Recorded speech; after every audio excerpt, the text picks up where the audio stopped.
Om Shanti. Good morning. मीठे बाप दादा आज आ रहे हैं। आज बाप दादा का दिव्य अवतरण है। हम सभी पूरा दिन साइलेंस में रहकर परमधाम निवासी बनकर बाप दादा को याद करेंगे और शाम को उनसे अव्यक्त मिलन मनाएंगे।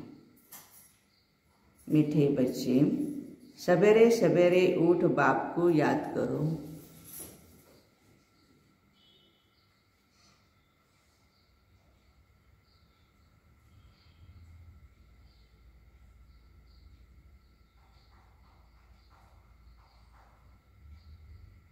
तो सतो प्रधान बन जाएंगे।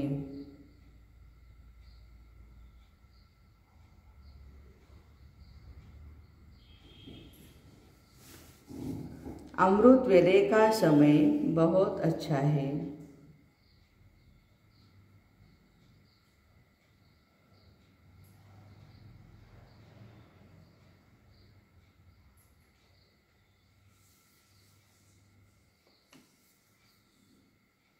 मीठे बच्चे, सवेरे सवेरे उठ बाप को याद करो तो सतो प्रधान बन जाएंगे। अमृत वेले का समय बहुत अच्छा है। आज का प्रश्न है, आज्ञाकारी बच्चों की निशानियां क्या होंगी?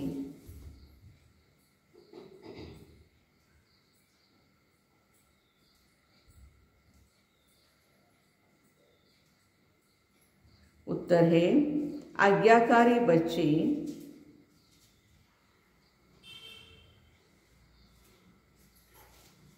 ऊंचे ते ऊंचे बाप के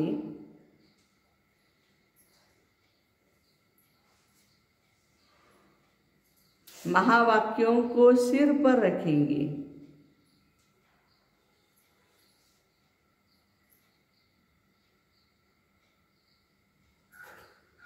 अर्थात अपने जीवन में धारण करेंगे।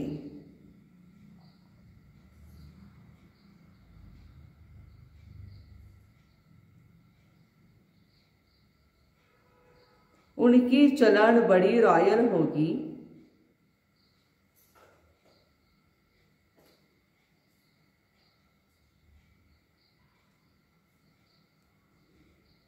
वे बड़े धैर्यवत होंगे।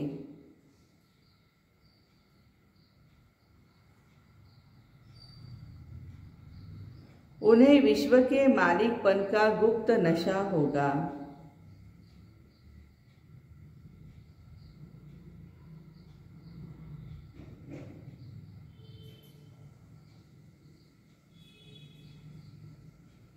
आज्ञाकारी बच्चे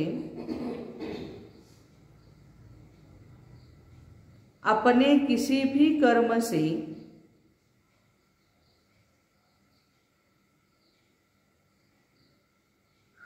बाप दादा की इंसल्ट नहीं होने देंगे।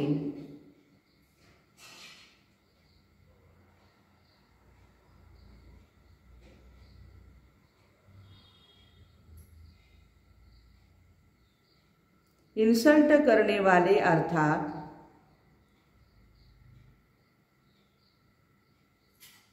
अवज्ञा करने वाले बच्चे बहुत डिसर्विस करते हैं।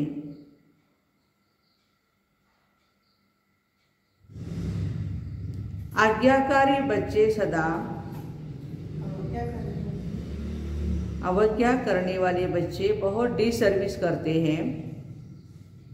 आज्ञाकारी बच्चे सदा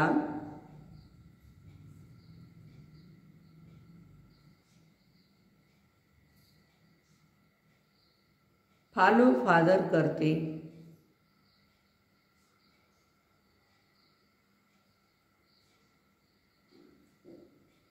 कभी उल्टा काम नहीं करते।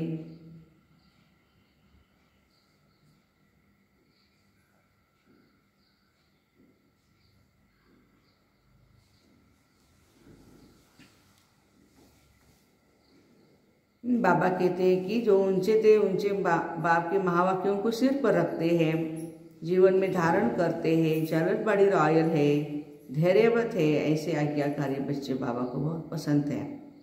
उन्हें मालिकपन का भी गुप्त नशा रहता है। कोई भी कर्म करने से माना अवज्ञा करने वाले या बाबा की इंसल्ट करने वाले कर्म वो बच्चे नहीं करेंगे, बहुत अटेंशन रखेंगे अपने ऊपर। गीत भी है, छोड़ भी दे आकाश सिंहासन, आजा रे आजा रे आजा। ओम शांति। मीठे मीठे रूहानी बच्चों ने 2 अक्षर सुने। अब बच्चे तो इनका अर्थ समझ ही गए हैं। बाप यहाँ हैं।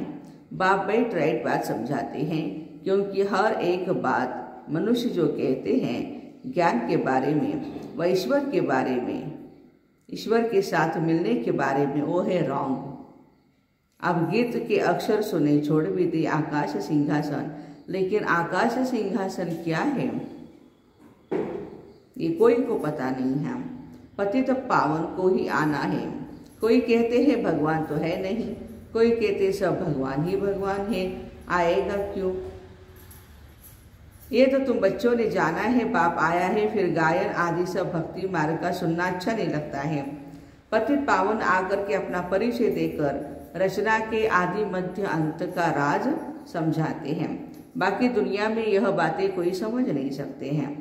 यहाँ भी कितनी मत के आदमी हैं, कहते हैं मनुष्य पवित्र बने, ये हो नहीं सकता। सो जरूर जब तक भगवान न आए तब तक पवित्र कैसे बन सकते हैं? परमात्मा ही आकर शिक्षा देते हैं और टेम्पटेशन भी देते हैं कि पवित्र बनने में बहुत बड़ी प्राप्ति है। इसमें प्राप्ति कितनी भारी है तुम जानते हो। बाबा कहते हैं मेरा बनकर श्रीमत पर नहीं चलेंगे तो सजा खानी पड़ेगी। जैसे बाप सगीर बच्चों की चरण ठीक नहीं देखते हैं तो क्या करते हैं? चमाट मार देते हैं।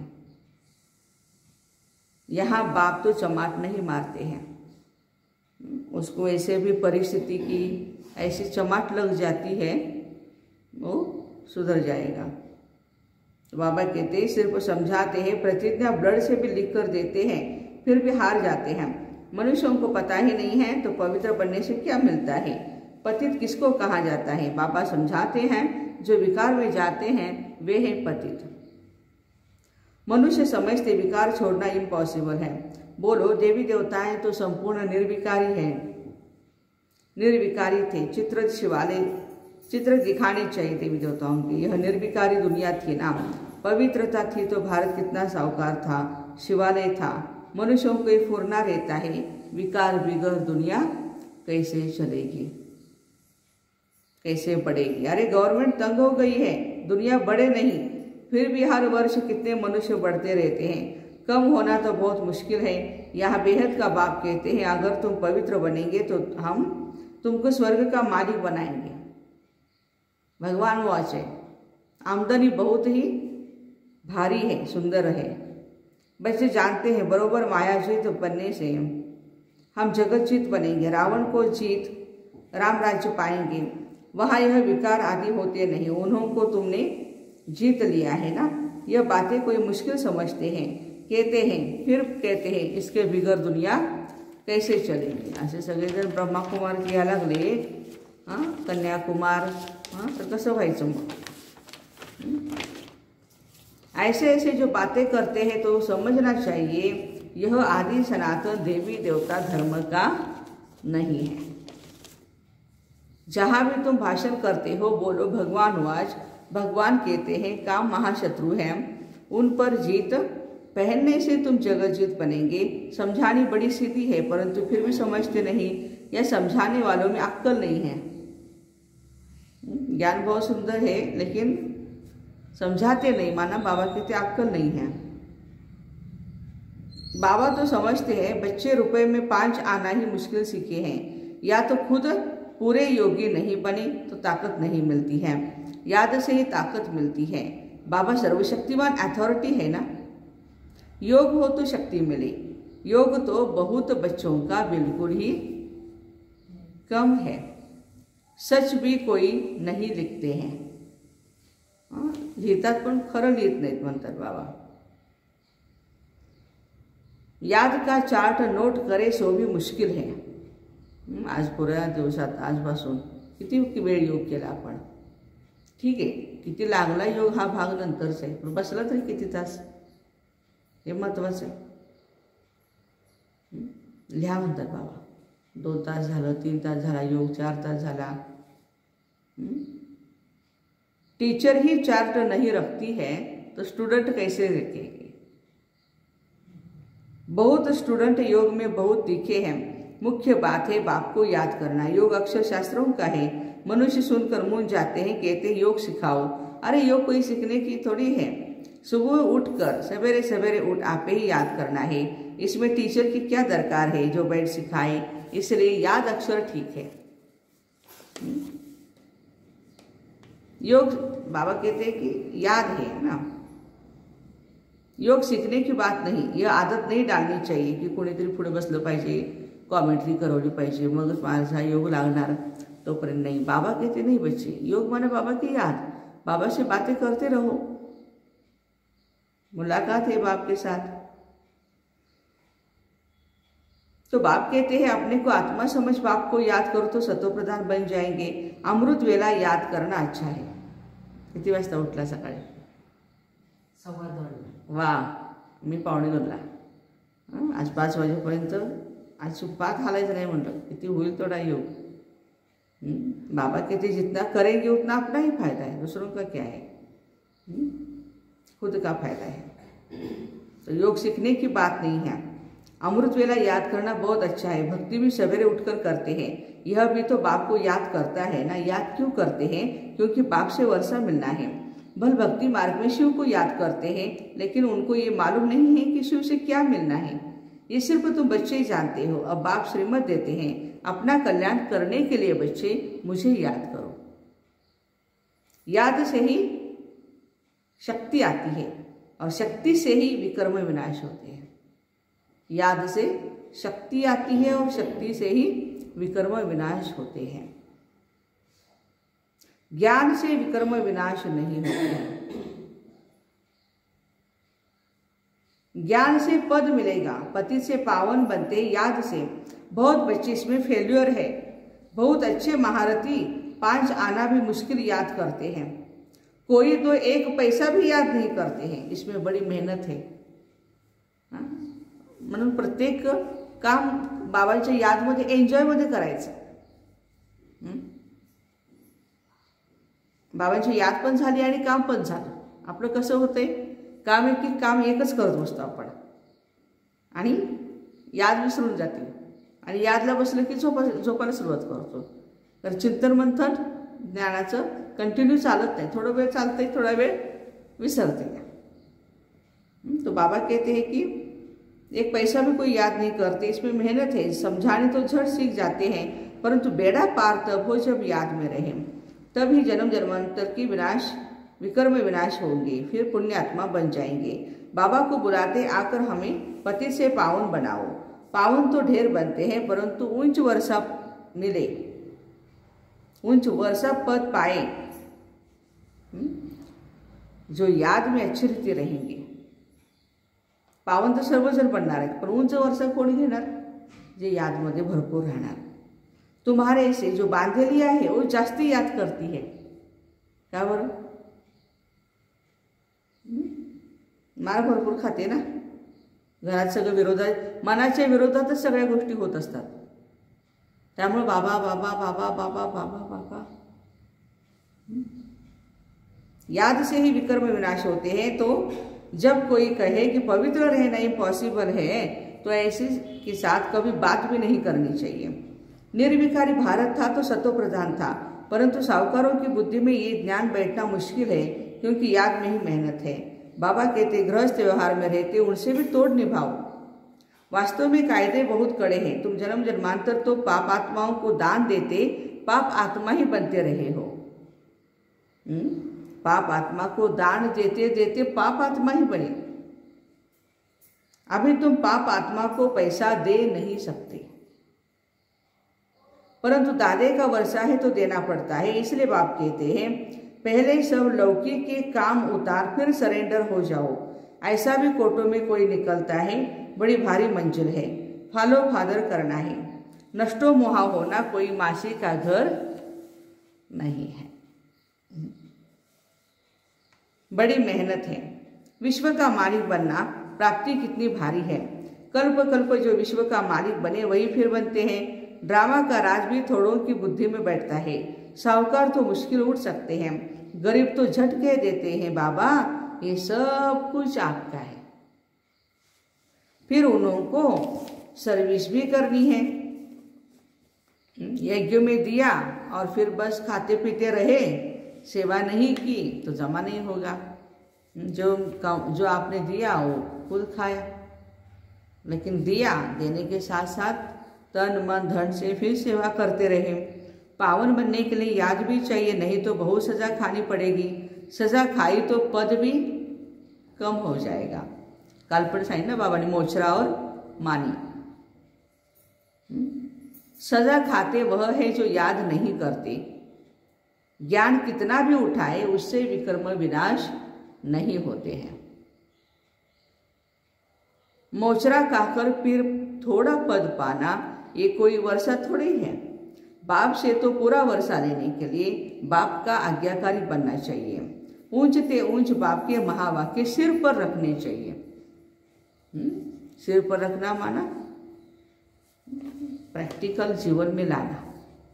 नाही सगळं मला बाबांचं खूप आवडते आणि प्रॅक्टिकलमध्ये आणताना मनमत परमत। कृष्ण की आत्मा भी इस समय वर्षा ले रही ब्रह्मा बाबा।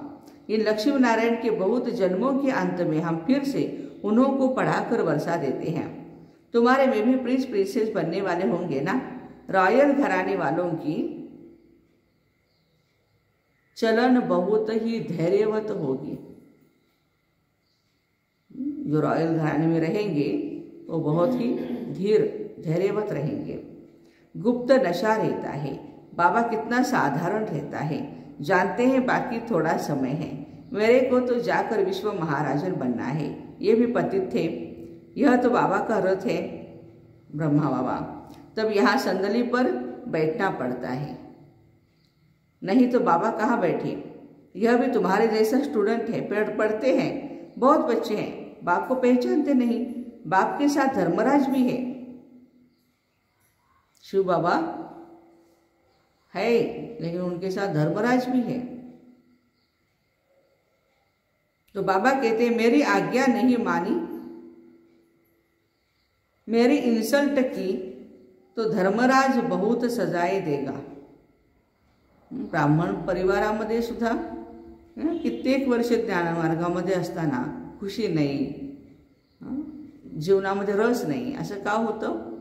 कारण छोट्या छोट्या आज्ञांचं काय केलेलं आहे, उल्लंघन केलेलं आहे आणि त्याचा बोज डोक्यावर आणखीन आहे। एक तरी 63 जन्माचा आहे आणि अवज्ञांचा एक बोज आहे। म्हणून जेवढी होईल तेवढी आज्ञा पाळत राहायचं बाबांच्या। फायदा आपल्याला पण आहे, इतरांना पण आहे त्याचा।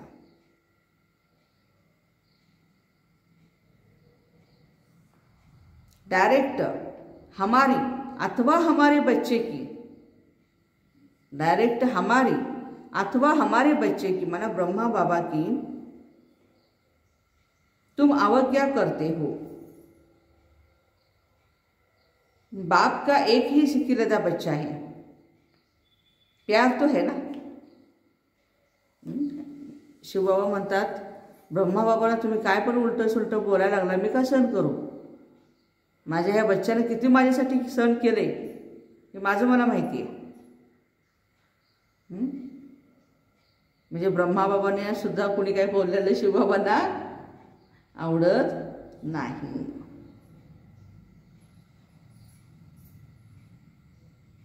तो बाप एक ही सिकिलदा बच्चा है, प्यार तो है ना। इनकी इंसल्ट करते तो कितनी सजाएं खानी पड़ेगी।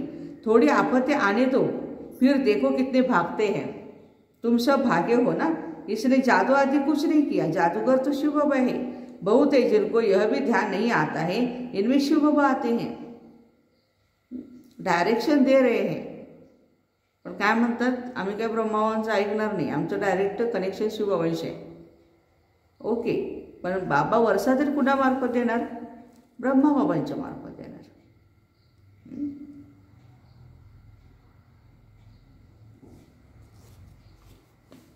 शिव बाबा के आगे हम कुछ उल्टा कर देंगे तो बाप कहेगा यह तो नालायक बच्चा है।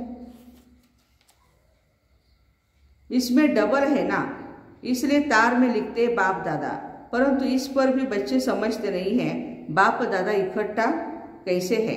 बाप दादा द्वारा वर्षा देते हैं। आप ही बात छेड़नी चाहिए। तुम जानते हो बाप दादा कौन है? भल कोई पूछते हैं तुम बाप दादा किसको कहते हो? बाप दादा एक का नाम नहीं होता। तो बच्चों को युक्ति से समझाना है। जब तुम इसको समझाओ तब उनकी बुद्धि में बैठे कि शिव बाबा दादा द्वारा वर्षा देते हैं। अब विनाश तो होना ही है। उनसे पहले राजयोग सिखा रहे हैं, आप भी सीखो। आधा कल्प जिस बाप को पुकारा है वह आया है नॉलेज देने, फिर भी कहते हैं फुर्सत नहीं है समझने की। भगवान को इतने सालों से याद करते हैं, इतने युगों से, फिर भी बच्चे अभी भगवान आए हैं तो उनके लिए टाइम नहीं निकालते हैं और कहते हैं टाइम नहीं, हमें सेवा करने के लिए टाइम नहीं, मुरली सुनने के लिए टाइम नहीं। बाकी आपका काम अच्छा चल रहा है, चलने दो। तो कहेंगे आप देवी देवता धर्म के नहीं हो, बाकी तकदीर में स्वर्ग के सुख नहीं, बाकी यहाँ कोई माथा आदि टेकना नहीं है। सन्यासियों के आगे चरणों में जरूर गिरेंगे, यह तो गुप्त है ना। आगे चलकर बहुत प्रभाव निकलेगा, उस समय भीड़ बहुत होगी। बहुत बाबा के बच्चे आएंगे, बाबा से मिलेंगे, प्रभाव निकलेगा ब्रह्मा कुमारी का। उस समय भीड़ बहुत होगी। भीड़ भाड़ में कितने मनुष्य मर जाते हैं। प्राइम मिनिस्टर आदि का दर्शन करने कितनी भीड़ खड़ी हो जाती है। यहाँ कितना गुप्त में बैठे हैं बच्चों के साथ। यहाँ देखेंगे किसको?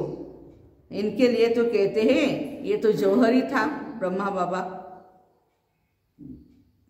शास्त्रों में लिखा है ब्रह्मा द्वारा मनुष्य सृष्टि रची। कैसे? बाबा कहते मैं इनमें प्रवेश कर रचता हूं, यह भी लिखा हुआ है, परंतु पत्थर बुद्धि समझते नहीं है। बाप आकर बच्चों को पति से पावन बनाए ट्रांसफर करते हैं, बाकी कोई नई रचना थोड़ी रचते हैं। यह है पतितों को पावन बनाने की युक्ति। विराट रूप का चित्र जरूर होना चाहिए। चित्र बड़ा होगा तो समझाने में सहज होगा। पत्थर बुद्धि से पारस बुद्धि बनाना कोई सहज बात थोड़ी है।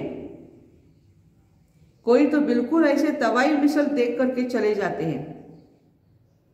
एक चित्र समझा रहे हैं तो उस पर ध्यान नहीं देंगे, दूसरे चित्र की ओर देखते रहेंगे। हाँ, तो उनको इंटरेस्ट नहीं है, ये समझ में आता है। इनको इंटरेस्ट नहीं तो समझाने से कोई फायदा नहीं है, छोड़ दो उसको। प्रजा बनने वाला होगा तो भी कुछ न कुछ बुद्धि में बैठेगा। हम सो ब्राह्मण सो देवता। हम सो का अर्थ बाबा ने कितना अच्छा समझाया है। वह कहते हैं आत्मा सो परमात्मा। बस यहाँ तुम जानते हो हम आत्मा है ही। हम आत्मा पहले ब्राह्मण, फिर हम सो देवता, हम सो क्षत्रिय बनती है। हम कितने वर्णों वाली बनते हैं? 84 का चक्र लगाते हैं। बाकी जो भी बाद में आते हैं उनके लगभग कितने जन्म होंगे हिसाब निकाल सकते हो। चित्र बहुत अच्छे बाबा की दिल पसंद बनने चाहिए। 2-4 अच्छे बच्चे होने चाहिए जो चित्र बनाने में मदत करें। आर्टिस्ट जे आहेत, कलाकार आहेत, जे छान छान चित्र बनवतात, आज बाबा त्यांना याद करतायत। बाबा खर्चा देने के लिए तैयार है। तो काय जो पण खर्च येईल तो द्यायला मी तैयार है म्हणतात बाबा। फिर हुंडी आपे ही बाबा भराएगा। बाबा कहते मुख्य चित्र ट्रांसलेट के बनने चाहिए जो मनुष्य देख करके खुश होंगे। जसं कोल्हापूरमध्ये जी आपली प्रदर्शनी आहे ती ट्रान्सलेटमध्ये मोठीच्या मोठी बनवलेली आहे। लाईट लावल्यानंतर खूप सुंदर दिसतात चित्र ती। सारी प्रदर्शनी ऐसी बननी चाहिए। परंतु बच्चों को खड़ा करने के लिए बाबा को बहुत मेहनत करनी पड़ती है। बाबा की याद है मुख्य। याद से ही तुम पति से पावन सृष्टि के मालिक बन जाएंगे, और कोई उपाय नहीं। चलते फिरते शिव बाबा को याद करो। चक्र को याद करना है। तुम्हारा स्वभाव बड़ा ही रॉयल होना चाहिए। चलते फिरते कोई को लोभ, कोई को मोह पकड़ लेता है। कोई दिल पसंद चीज पर हिरे हुए हैं, नहीं मिलेगी तो बीमार हो जाएंगे. नाही चहा मिळाला एक दिवस, लागलं डोकं दुखायला. हां, नाही गुलाबजामुन खायला मिळालं एक दिवस, जेवणच जाणार नाही, चपातीच जाणार नाही. असं आहे, काहीतरी एखाद्याची सवय लावून ठेवलेली आहे. बाबा म्हणतात नाही मिळालं तरी सुद्धा चाललं पाहिजे, आपलं शरीर चाललं पाहिजे. इस कारण आदत कोई भी नहीं रखनी चाहिए. अच्छा, मीठे मीठे सिकिलते बच्चों प्रति माता पिता बाप दादा का याद प्यार और गुड मॉर्निंग. रूहानी बाप की रूहानी बच्चों को नमस्ते. हम रूहानी बच्चों की रूहानी माता पिता बाप दादा को याद प्यार, गुड मॉर्निंग और नमस्ते. वाह बाबा वाह, शुक्रिया बाबा शुक्रिया. धारणा के लिए मुख्य सार है, अपना कल्याण करने के लिए बाप की आज्ञा माननी है. बाप दादा की कभी भी अवज्ञा नहीं करनी है. कोई भी लोभ मोह की आदत नहीं रखनी है. अपना स्वभाव बहुत रॉयल बनाना है. सवेरे सवेरे उठ बाप को याद करने का अभ्यास करना है. आज का वरदान है, अपनी मूरत से बाप और शिक्षक की सूरत को प्रत्यक्ष करने वाले अनुभवी मूरत भव. विस्तार है, अपने असली पोजीशन में ठहरना, यही याद की यात्रा है. जो हूँ जिसका हूँ उसमें स्थित रहो. इसी असली स्वरूप के निश्चय और अनेक बार के विजय की स्मृति से सदा नशे की स्थिति के सागर में लहराते रहेंगे. जब सुखदाता के बच्चे हैं तो दुख की लहर कैसे आ सकती है? सर्वशक्तिमान के बच्चे शक्तिहीन कैसे हो सकते हैं? इस पोजीशन के अनुभव में रहो तो आपकी मूरत से बाप व शिक्षक की सूरत स्वतः प्रत्यक्ष होंगे. आज का स्लोगन है, सत्यवादी वह है जिसके चेहरे और चलन में दिव्यता हो. सत्यवादी वह है जिसके चेहरे और चलन में दिव्यता हो. तो ऐसे अपनी मूरत से बाप और शिक्षक की सूरत प्रत्यक्ष करने वाली अनुभवी मूरत आत्माओं को ओम शांति. Have a nice day. आज बाप दादा से मंगल मिलन मनाएंगे शाम को 5 से 9:30-10 बजे तक.